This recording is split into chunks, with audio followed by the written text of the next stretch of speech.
কুয়াশা মাখা সকাল, শীতের জড়তা কাটিয়ে জয়পুরহাটে গাছিদের খেজুর রস সংগ্রহে ব্যস্ততা।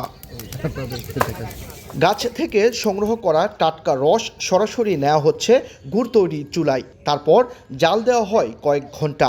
ধীরে ধীরে রস পরিণত হয় সোনালী রঙের গুড়ে, প্রস্তুত করা হয় বাজারজাতের জন্য।